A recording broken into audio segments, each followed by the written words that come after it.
मुलाले आफै पानी छोड्छ है एउटा यस्तो थाल राख्नी। Hello guys, good morning. So guys ल आज म आइसके किचनमा अनि त्यसपछि आज छ टाइमिङ 10। Many months later. साथीहरु आज म किचनमा अलिकति घाइमा छु। फटाफट मैले मसला बनाइसके अनि त्यसपछि के बनाउन लाग्छु भाजीमा भनेर भन्नुहुन्छ भने ल हेर्नुस् यता। यो तपाईहरुले कहिले कम्बिनेसन खानुभयो कि खानु भएन गाइज है। यो मुला हो, यो हो चना। यो कालो चना भन्छन् यसलाई हैन। मुला र चनाको कम्बिनेसन हुँदैछ आज। यो दुईटा म बनाउँदै छु।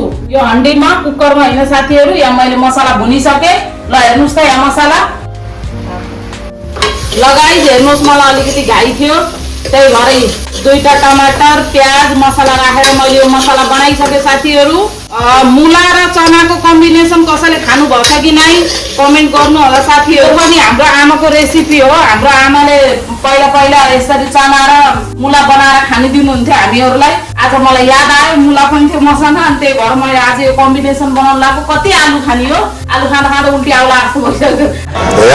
कुछ न कुछ तो गडबड जरुर है। त्यही भएर आज यो चना र मुलाको कम्बिनेसन एकदम टेस्टी बन्छ। ल मैले मसला बनाइसके अब म यो राखिदिन्छु है।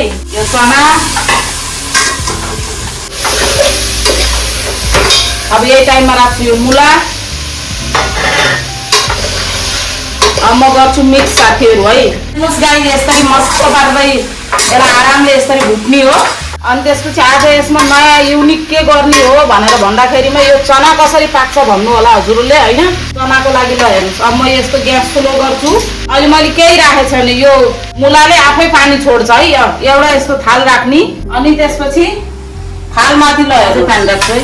ल हेर्नुस् यसरी पानी राख्नी तल पाकिरहन्छ। यो पानी जस्तो गरम हुन्छ पानी खनाउँदै जाने। तीन चोटी पानी राखेपछि यो पाकिहाल्छ। एकदम टेस्टी बन्छ। यसरी बनाउनु होला एकदम राम्रो हुन्छ साथीहरु। र भिडियो अगाडि हेर्दै गर्नु होला है। ल गाइस हेर्नुस् है। ल हेर्नुस् एकदम राम्रो बनिसक्यो।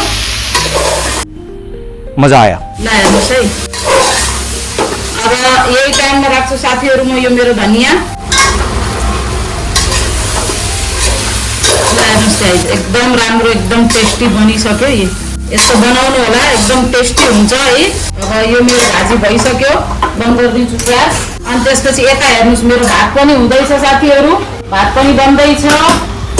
भिडियो हेर्दै गर्नु होला। अगाडि अझै म हजुरहरुलाई भन्ने नै छु अहिले मेरो भात पाक्दै छ। ल गाइज है भिडियो हेर्दै गर्नु।